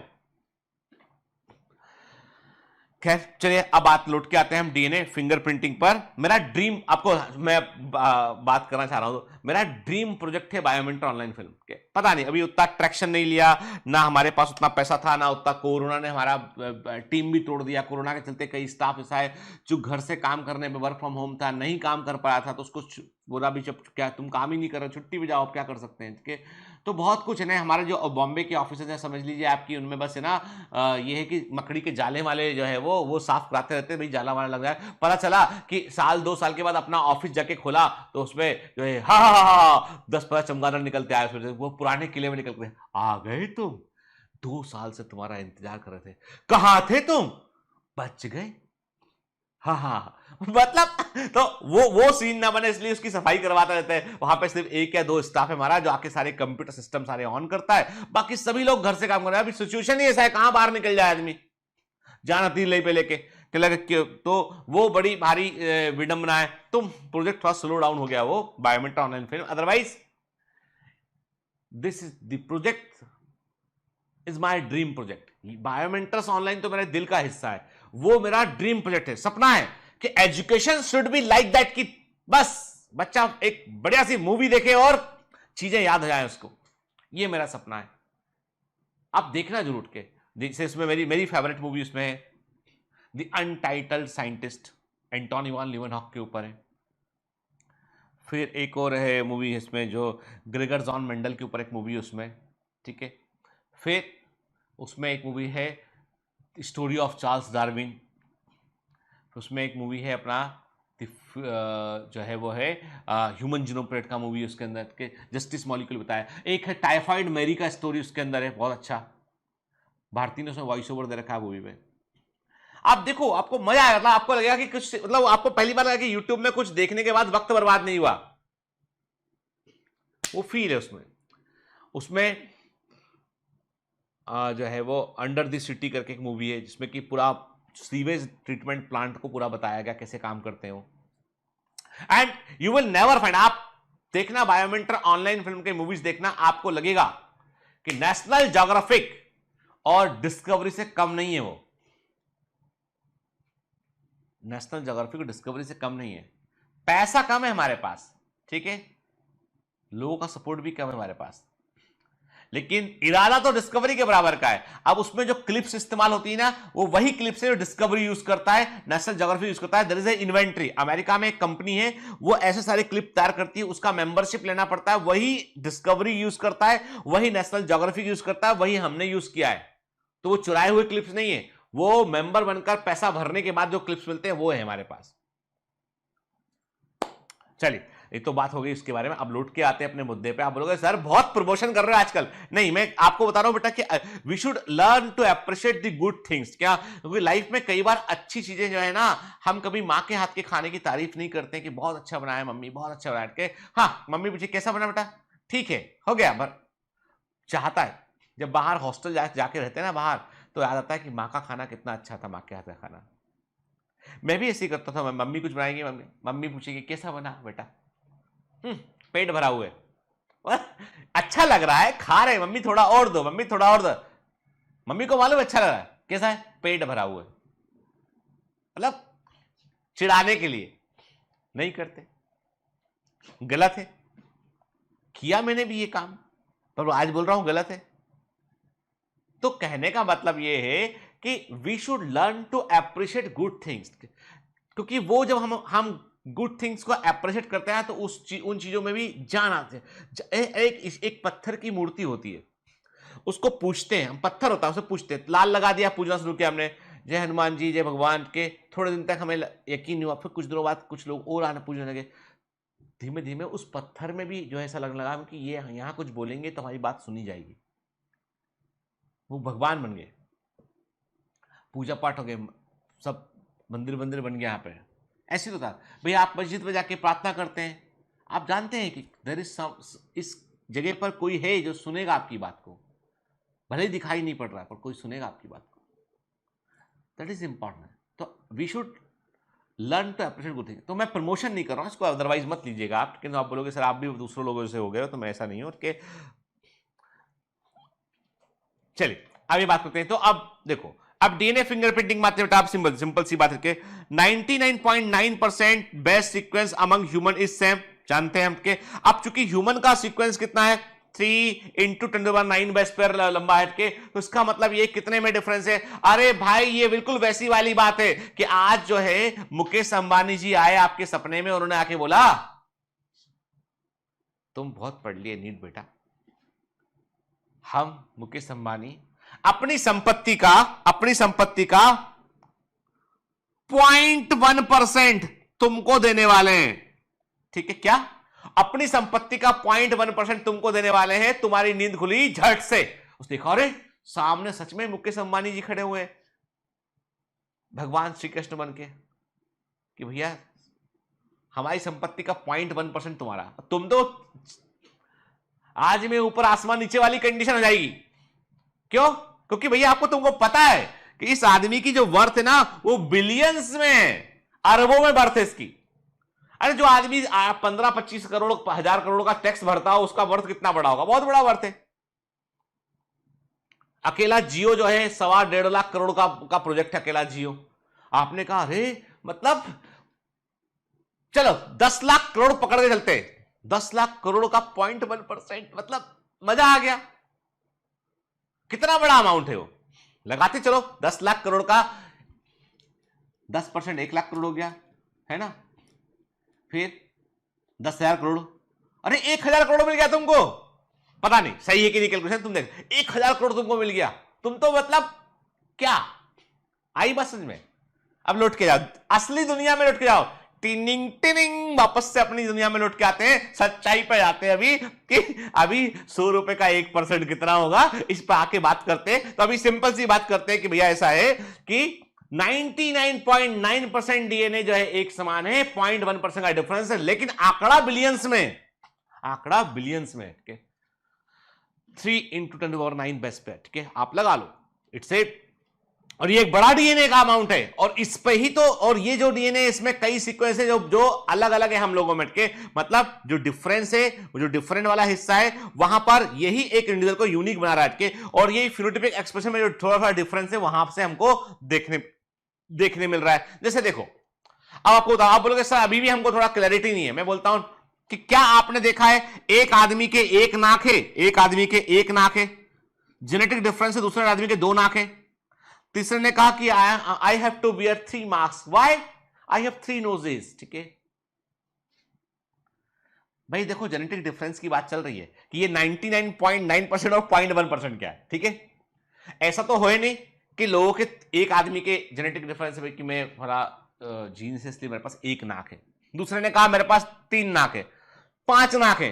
अरे कहां मास्क लगा लूं, नहीं होता ना। हां, नाक सबके एक ही है, कॉमन चीज हो गई है, पूरे दुनिया में इंसानों के सबके एक नाक है। हाँ ये बात अलग है, लॉन्ग हो सकती है, थोड़ी प्रेस हो सकती है, ठीक है, ब्रॉड हो सकती है, नैरो हो सकती है, नोज के शेप में फर्क है। आंखें सबके दो हैं, ऐसा तो है नहीं कि भाई एक घर में मिलने आए कि साहब वो वर्मा जी बाजू से घंटी रही, आपने घंटी रही अपने दरवाजे आपने कहा ये कौन, दो आंखें यहां पे, दो आंखें यहां पे, दो आंखें यहां पे, दो आंखें सिर के ऊपर के, दो आंखें हाथों में लगी है, 8-10 आंखें लेके चल रहे हैं, तो कोई हमारे से मुकाबला ही नहीं कर सकता। हम तो पूरे मोहल्ले पर नजर रखे हुए हैं। नहीं ना, दो ही आंखें होती है आदमी के, आंखों का रंग अलग अलग हो सकता है, साइज बड़ा छोटा हो सकता है, तो जो जो वेरिएशन है ना वो मामूली से हैं, लेकिन वो आइडेंटिफाइबल, उनको हम आइडेंटिफाई कर सकते हैं। आई बस मिनट के चलिए, तो कहने का मतलब ये है कि जो 0.1% डिफरेंस है वो भी सिग्निफिकेंट है वोट का। अब हम क्या करते हैं, हम जो है वो if one aim to find out the genetic differences between two individual, पता लगाना है आपको, तो आप क्या करेंगे, आप जो है वो हर बार यदि आप देखो सिंपल सी बात है, आपको यदि दो लोगों के जो है वो पता लगाना है आपको कि उनके जीनोम में क्या डिफरेंसेस प्रेजेंट है, तो आपको क्या करना पड़ेगा, दोनों का पूरा डीएनए लेना पड़ेगा, पूरा सीक्वेंस पढ़ना पड़ेगा, आपको कंप्यूटर यूज करना पड़ेगा, मतलब मिलियंस ऑफ डॉलर फिर से खर्च करने पड़ेंगे। उसकी जरूरत नहीं है, मतलब it's a very difficult task के, उसकी जरूरत नहीं है। अब उसकी बजाय एक दूसरा तरीका अपनाते हैं, वो है डीएनए फिंगरप्रिंटिंग के। डीएनए फिंगरप्रिंटिंग में हम क्या करते हैं, हम डीएनए सीक्वेंसेस, दो लोगों के डीएनए सीक्वेंस को कंपेयर करते हैं, सिर्फ कंपेयर करते हैं के, और वो भी हम ऐसे करते हैं कि हम कंपेयर करते हैं, हम सिर्फ जीन को मैच करते हैं कि जो जीन, जो बैंड, जो उसके डीएनए फ्रेगमेंट्स हैं उनमें हम पर्टिकुलर सीक्वेंस को पहचानते हैं, एक पर्टिकुलर सीक्वेंस को टारगेट करते हैं, उसे पहचानते हैं। अब आप बोलोगे सर ये पर्टिकुलर सीक्वेंस आएगा कहां से, क्या फ्रॉम वेयर, ने किसको पहचानना है, कैसे मालूम चलेगा। देखो समझो बात को, एक जगह पर अपराध हुआ, क्राइम हुआ, क्राइम होने पर वहां पे क्या मिला, वहां पर हमको मिला फॉर एग्जांपल एक जो है कोई कहीं कोई दर इज ए होमिसाइड का कोई केस था, तो वहां पे क्या हुआ कि क्राइम में सीन पे हमको क्या मिला, हमको डीएनए मिला, वहां पे हमको एक हेयर मिला, हमें कुछ जो सामने वाले व्यक्ति ने बचने के लिए कुछ क्या हुआ, उसके उंगली फिंगर्स के नेल के अंदर जो है उसको स्किन का पैच मिला उसको, ठीक है। कुछ ना कुछ तो अपराधी कुछ ना कुछ छोड़कर जरूर जाता है, कोई भी अपराधी 100% क्लैरिटी के साथ काम नहीं कर सकता है, ये कॉमन फिनोमिना के। अब क्या, अब हुआ ये कि वहां पे हेयर रूट मिला, बाल मिला या स्किन पैच मिला, उसको निकाला, देखा उसको कि रे सिगरेट का एक पिछला हिस्सा मिला, उसको निकाला, देखा उसमें वो डीएनए है, जो डीएनए जिस आदमी पे अपराध हुआ है, जिसको मार दिया गया है, जो नहीं बचा, उस आदमी के डीएनए से अलग है। तो वो जो डीएनए जहां वो मिला, फिंगर्स में मिला, उसके हेयर पड़े थे उनमें मिला, सिगरेट के बट पिछले हिस्से में मिला, ठीक है, जो फिल्टर होता है उसमें मिला। अब उस डीएनए को क्या किया, उस डीएनए को जो है आइसोलेट किया, उसको मल्टीपल कॉपी तैयार की, उस डीएनए के सीक्वेंस को सुनो पहले कहानी, रेस्ट्रिक्शन जो है एंडोन्यूक्लियस का इस्तेमाल किया, उस डीएनए के टुकड़े काट लिए, उन टुकड़ों को इलेक्ट्रोफोरेसिस किया और उन टुकड़ों को जो है का एक पैटर्न तैयार कर लिया कि अच्छा जो डीएनए मिला है उसका एक अपना पर्टिकुलर पैटर्न है कि इतने बड़े बड़े टुकड़े इसमें डीएनए प्रेजेंट थे ये, और उसको आधार बना के हमने कि क्या सीक्वेंस थे, हमने एक डीएनए प्रोब तैयार किया, हमने डीएनए प्रोब तैयार किया। डीएनए प्रोब जो है वो उस जो आपके पास डीएनए उसको उसके आधार पर तैयार किया हमने। अब हमें दो लोगों पे शक है, हमें शक है मिस्टर टॉनी पे शक है हमें कि टॉनी तो अपराधी नहीं है, टॉनी और जॉनी दोनों जुड़वा भाई हैं, उन दोनों में से कौन था वहां पे के, टॉनी की जॉनी, दोनों का हमने डीएनए लिया, दोनों को बोला, पुलिस ने उठाया, दोनों को बोला आओ अंदर चलो तुम्हारा डीएनए लेंगे, डीएनए लिया, दोनों को डीएनए को उन्होंने वही टेक्निक इस्तेमाल की जो उस अपराध स्थल में मिले डीएनए की तहत की, फ्रेगमेंट किया उसका, निकाला डीएनए को, फ्रेगमेंटेशन किया उसका, उन्होंने तैयार किए बैंड उन्होंने। यदि बैंड टॉनी का बैंड जो हमारे पास जो अपराध के सीन पे जो डीएनए उस डीएनए से टॉनी के डीएनए के बैंड मैच कर गए तो टॉनी अपराधी है, नहीं किए तो ये नहीं है अपराधी, फिर जॉनी अपराधी है। दोनों का नहीं मिला तो अपराधी कोई तीसरा है, ये दोनों नहीं है अपराधी, उसको ढूंढते चलो। ये है क्राइम इन्वेस्टिगेशन में, देखो ध्यान से। DNA fingerprinting is a very quick way to compare the DNA sequence of any two individual. ठीक है बेटा, है ना। आप देखो ध्यान से, एनसीईआरटी का ही इमेज हमने इस्तेमाल किया हुआ है, साइड में दिख रहा है आपको के। हमने क्या देखा, हमने देखा यहाँ पे कि हमको यहाँ पर कोई भी, याद रखिए हमारे पास जो भी डीएनए सीक्वेंस होता है उसमें एक सेट मदर का और एक फादर का होता है। ठीक है, तो क्या देख रहे हैं बेटा, हम देख रहे हैं कि देखो DNA from individual 1 and individual 2 के दो अलग अलग लोगों के जो डीएनए हैं उनको हमने कंपेयर किया, ऐसे बैंड हमको वहां पे मिल सकते हैं। अब देखो सिंपल सी बात है कि एक हमको क्या मिला, हमको जो है वो एक क्राइम सीन पे जो डीएनए मिला उसका बैंड तैयार किया हमने, बैंड तैयार किया। अब इस बैंड से किसका बैंड मिल रहा है, इसका बैंड मिल रहा है, मतलब बी वाला व्यक्ति जो है अपराधी है, ए वाला व्यक्ति अपराधी नहीं है, ये मालूम चला हमें। ठीक है, क्लियर। अब डीएनए फिंगरप्रिंटिंग में क्या करते हैं, हम डिफरेंट सीक्वेंसेस को हम आइडेंटिफाई करते हैं, और विशेष तौर पर जिन सीक्वेंस को हम आइडेंटिफाई करते हैं वो होते हैं रिपीटेटिव डीएनए सीक्वेंस होते हैं, क्योंकि ये अलग अलग होते हैं। क्योंकि 99.9% डीएनए तो एक समान है, तो उसका तो कोई मतलब ही नहीं बनता। तो जो रिपीटेटिव डीएनए सीक्वेंस होते हैं वो अलग अलग होते हैं, उनका हम यहां पर इस्तेमाल करते हैं। ठीक है, ठीक है ना। देखो the repetitive DNA are separated from bulk genomic DNA से उसको अलग करते हैं हम यहाँ पे।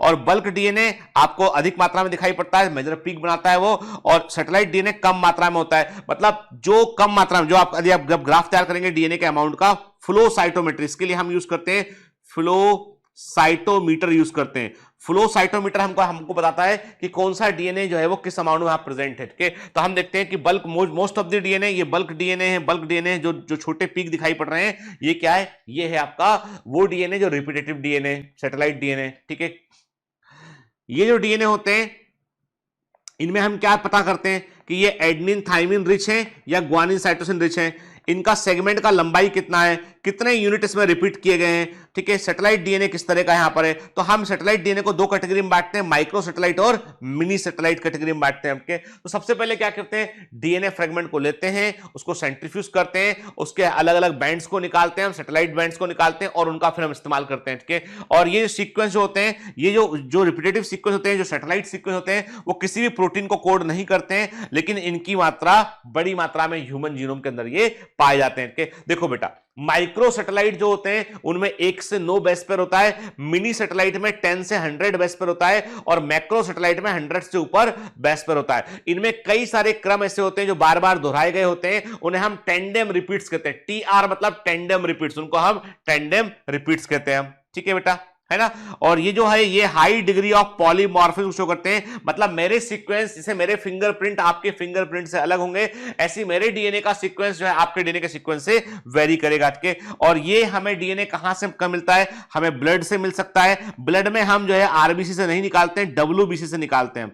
हेयर फॉलिकल से, हेयर रूट से मिलता है, स्किन से मिलता है, हमें के बोन से मिलता है, सलाइवा से, स्पर्म से, वहां से डीएनए जो मिलता है उस डीएनए का हम बैंड तैयार करते हैं, और उस बैंड को फिर हम कंपेयर करते हैं सस्पेक्ट के साथ में। ठीक है, इसके अलावा डीएनए फिंगरप्रिंटिंग का इस्तेमाल हम जो है पैटर्निटी टेस्टिंग में भी करते हैं। जब कभी कोई व्यक्ति क्लेम करता है कि ये मेरा बच्चा नहीं है, ये महिला का जो है वो बच्चों, ये जो मेरी वाइफ है, इसका जो हमारा जो दूसरा बच्चा है वो मेरा बच्चा नहीं है, कुछ जो है मुझे शक है अपनी वाइफ पर, तो कोर्ट में मामला गया तो कोर्ट बोलती है डीएनए फिंगरप्रिंटिंग कराओ। बच्चे का और पिता का डीएनए लेके मैच कराते हैं, और बच्चे में चूंकि एक क्रोमोसोम का सेट फादर से आया होता है, एक मदर से आया होता है, यदि सीक्वेंस मैच कर गया मतलब बच्चे का पिता जो है फला व्यक्ति है। के बीच में एक इंडियन पॉलिटिशियन थे, उनके ऊपर एक लड़के ने क्लेम किया था कि मैं उनका बेटा हूं, वो राज्यपाल थे, गवर्नर थे, उन्होंने पहले जो है वो डिनाई किया, लेकिन बाद में मालूम चला कि नहीं, जब डीएनए फिंगर टेस्ट हुआ तो मालूम चला कि वो सही बोल रहा लड़का, कि वो उन्हीं का बेटा है। तो उनको फिर प्रॉपर्टी में हक देना पड़ा, उनको जो है कंपेंसेट करना पड़ा। तो ये एक बड़ा मुद्दा था। ठीक है, तो ऐसे ही जो पैटर्निटी टेस्ट कई बार इसके लिए डीएनए का इस्तेमाल, फिंगरप्रिंटिंग का यूज किया जाता है। ठीक है, फिर As polymorphism in DNA sequence is the basis of the genetic mapping of the human genome। याद रखिएगा बेटा, डीएनए फिंगरप्रिंटिंग जो है वो उसमें हम पॉलीमॉर्फिज्म की फिनोमिना का इस्तेमाल करते हैं। होता क्या है बेटा, हम ये जो पॉलीमॉर्फिज्म होती है क्या होता है, ये जेनेटिक लेवल पर जो है वो जीन के सीक्वेंस में हम मामूली परिवर्तन होते हैं बेटा। क्या जो जनरली क्या होता है, जनरली हम क्या देखते हैं, रिपीटेटिव डीएनए में देखते हैं हम। याद रखिएगा कि जो डीएनए फिंगरप्रिंटिंग का जो आधार है वो है आरएफएलपी। आरएफएलपी का फुल फॉर्म है रेस्ट्रिक्शन फ्रैगमेंट लेंथ पॉलीमॉर्फिज्म। ठीक है, it is the basis of the DNA fingerprinting कि रेस्ट्रिक्शन एंजाइम का यूज करते हो, एक पर्टिकुलर डीएनए का फ्रेगमेंट मिलता है, उसकी अपनी एक लंबाई होती है, उस लंबाई में पॉलीमॉर्फिज्म देखने मिलता है, और ये जो पॉलीमॉर्फिज्म होता है उसका कारण होता है VNTR, variable number of tandem repeats. ठीक है ना, ठीक है, ये पॉलीमॉर्फिज्म का कारण बनते हैं। लेकिन जो डीएनए फिंगरप्रिंटिंग का आधार है उसका बिल्कुल सही आंसर है restriction fragment length polymorphism, RFLP. नहीं दे रखा हो तो आप वीएनटीआर आंसर लगा सकते हैं। ठीक है, डीएनए फिंगरप्रिंटिंग से हम ये भी पता लगाते हैं कि कोई जीन में म्यूटेशन तो नहीं हो गया है, कोई नया जीन तो नहीं आ गया है जो है वो जो है उस ऑर्गेनिज्म के अंदर या ह्यूमंस के अंदर। ठीक है, तो न्यू म्यूटेशन का भी हम पता इससे लगा सकते हैं। ठीक है, if the germ cell mutation does not seriously impair individual's ability to have offspring who can transmit the mutation, it can spread to the other member of the population। तो सिंपल सी बात है कि जीन में आने वाले हर परिवर्तन, genomic mutation, सबका पता हम जो है डीएनए फिंगरप्रिंटिंग से लगा सकते हैं। हम इसके सीक्वेंस को देख सकते हैं क्या अंतर आ गया है इसमें। Allylic sequence variation has traditionally been described as the DNA polymorphism if more than one variant allele। देखो सिंपल सी बात है, वो कहते हैं कि एक एलिल की जो वेरिएंट है, फ्रीक्वेंसी यदि जो है वो 0.01 से अधिक होती है, कि मतलब कोई भी एलिल जो है वो अपने आप को पॉपुलेशन में स्टैब्लिश कब करेगा, कोई भी एलिल अपने आप को पॉपुलेशन में स्टैब्लिश जब करेगा जब उसकी फ्रीक्वेंसी जो है 0.01 से अधिक हो जाए। क्या क्या लिखा, if more than one variant या एलिल एट अ लोकस, एक ह्यूमन पॉपुलेशन में लोकस मतलब क्रोमोसोम पर वो स्थान जहां पर जीन मिलता है उसे लोकस कहते हैं, वहां पर जो एलिल प्रेजेंट है उसकी फ्रीक्वेंसी यदि 0.01 से ऊपर होगी तो ये जो है वो पॉपुलेशन में स्टैब्लिश होने की कोशिश करेगा के, और ये धीमे धीमे इसकी मात्रा फ्रीक्वेंसी पॉपुलेशन में बढ़ सकती है इन फ्यूचर। ठीक है, देखिए हम दो पैटर्न अलग अलग देख रहे हैं यहां पे। हम एक में देख रहे हैं कि जनरेशन 1 2 3। ठीक है,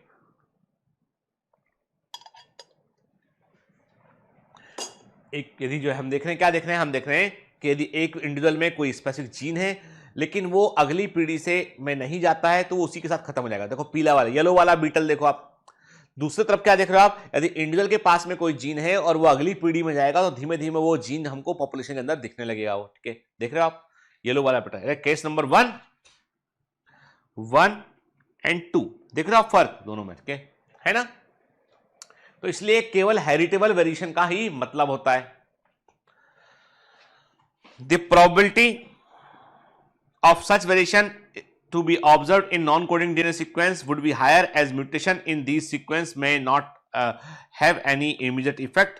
सिंपल सी बात देखो बेटा, ऐसे म्यूटेशन जल्दी पहचान में आते हैं हमको जो कोई सीवियर इंपैक्ट देते हैं, और ऐसे म्यूटेशन छिपके जो है धीमे धीमे अपनी फ्रीक्वेंसी बढ़ा रहे होते हैं, जो रेसिव होते हैं और एक पीढ़ी से अगली पीढ़ी में जो है वो कैरियर के थ्रू जा सकते हैं, और जो अधिक प्रोमिनेंट नहीं होते हैं वो धीमे धीमे उनका अमाउंट बढ़ता रहता है। तो ये भी जो है पॉलीमॉर्फिज्म का एक आधार बनता है। ठीक है, तो आप देख रहे हो इस फोटोग्राफ में देख रहे हो कि डीएनए का एक हिस्सा जो है रेड बना के, मतलब ये डिफरेंट जीन है जो आ गया इसके अंदर, डिफरेंट सेट आ गया, और यही पॉलीमॉर्फिज्म को शो करता है। ऐसा तो इसका मतलब हम दो तरह के डीएनए को आपस में यहां पे कंपेयर कर रहे होते हैं। ठीक है, फिर कहते हैं there is a variety of different type of polymorphism ranging from single nucleotide से लेके बड़े लेवल तक हो सकता है। मैंने कहा ना माइक्रो सैटेलाइट, मिनी सैटेलाइट, ठीक है, मैक्रो सैटेलाइट हो सकते हैं, और ये सब इवोल्यूशन में बड़ा रोल प्ले करते हैं। हम कहते हैं ना कि धीमे धीमे जो है वो ऐप से जो है ह्यूमंस का विकास हुआ है। तो ये सब में क्या हुआ कि छोटे छोटे जो जीएनए के अंदर जो परिवर्तन आते गए ना, वही बड़ा इंपॉर्टेंट रीजन बने कि ह्यूमंस का आज विकास होकर यहां तक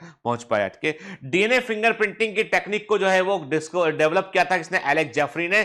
तो जब आप जस्टिस मॉलिक्यूल मूवी देखोगे तो आप एलेक्स जेफरी के बारे में भी देखोगे उसमें, तो एलेक्स जेफरी ने जो इस टेक्निक को उन्होंने इवॉल्व किया, और इन्होंने जो है यहां पर सैटेलाइट डीएनए को एक प्रोब के रूप में, प्रोब का मतलब होता है वो डीएनए सीक्वेंस जो रेडियो एक्टिव होता है, जो दूसरे डीएनए सीक्वेंस जिसको हम ढूंढ रहे हैं उसको पहचान सकता है, उसका उन्होंने इस्तेमाल किया। और ये उन्होंने बताया कि जो सैटेलाइट डीएनए होता है ये बड़ी मात्रा में पॉलीमॉर्फिज्म को शो करता है, इसका इस्तेमाल हम कर सकते हैं जो है वो डीएनए को पहचानने में। तो मैंने कहा ना कि इन्होंने कहा कि जो अंतर सैटेलाइट डीएनए में जो अंतर देखने मिलते हैं, मेरे और आपके डीएनए में जो अंतर है वो रेंडम, वो क्या है, वो है कई सीक्वेंस जो बार बार दोहराए गए होते हैं, तो हम बोलते हैं इसको variable number of tandem repeat, VNTR बोलते हैं। तो इसका फुल फॉर्म याद रखिए बेटा। तो वीएनटीआर क्या होता है, ये सैटेलाइट डीएनए में बार बार दोहराए गए क्रम होते हैं, ठीक है ना, और इन्हीं को पहचानते हैं। और इन्होंने क्या किया, इन्होंने जो है इसी वीएनटीआर का इस्तेमाल उन्होंने प्रोब के रूप में किया। प्रोब मतलब आइडेंटिफाई करने वाले डीएनए सीक्वेंस के रूप में इसका इस्तेमाल किया इन्होंने, ठीक है, ठीक है। The VNTR belongs to the class of satellite DNA, जिसको हम मिनी सैटेलाइट कहते हैं।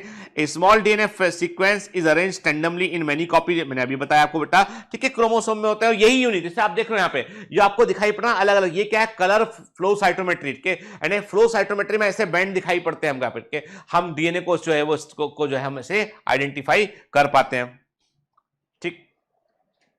जो नंबर ऑफ रिपीट्स होते हैं ये पॉलीमॉर्फिज्म को शो करते हैं बेटा। वीएनटीआर का जो साइज होता है वो 0.1 से लेके जो है 20 किलोबेस है, 0.1 से लेके 20 किलोबेस का साइज वीएनटीआर का होता है। आप देख रहे हो बेटा वीएनटीआर आपको दिखाई पड़ रहा है, तो आपने रेड रेड देखना, वीएनटीआर में कुछ सीक्वेंस दिखाई पड़ रहा है जो बार बार रिपीट किया गया सीक्वेंस है, ठीक है, देख रहे हैं आप क्रोमोसोम के अंदर।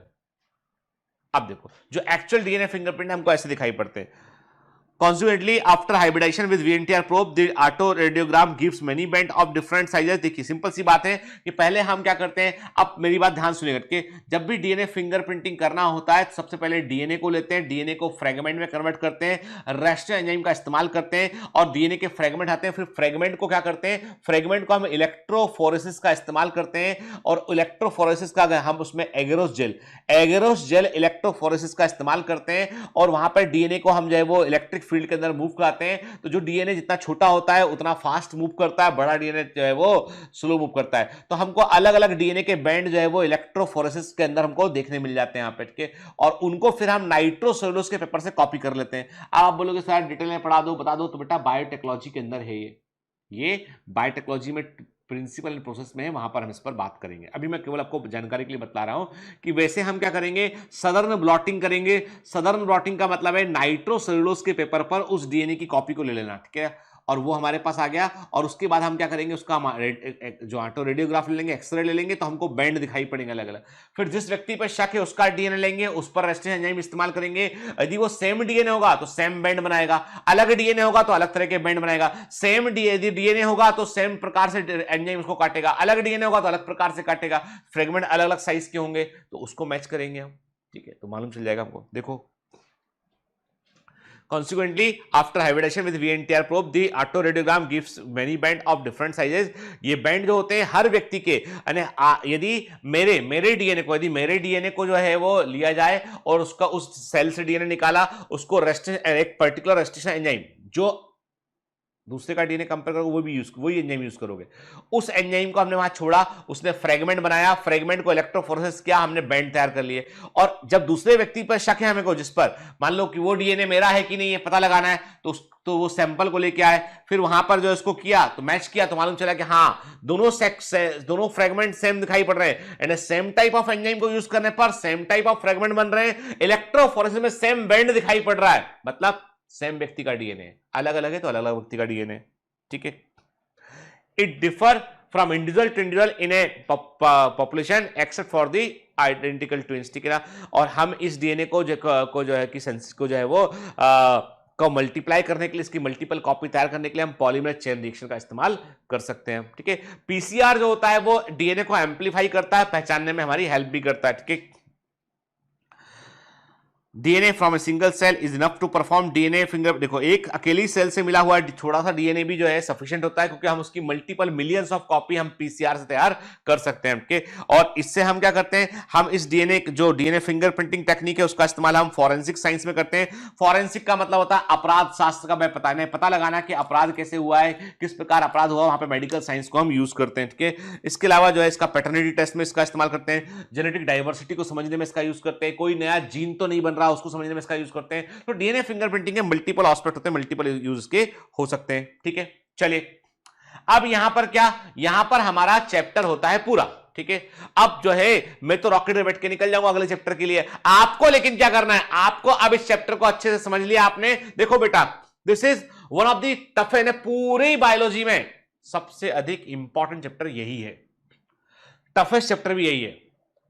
बाकी सब इसके सामने कम है, सब कम है बाकी इसके सामने के, इसको हमने अच्छे से समझा हमने। अब आपको इस पर एमसीक्यू लगाने, आपको जो है डीपीएस कोई मिस नहीं करना है आपको।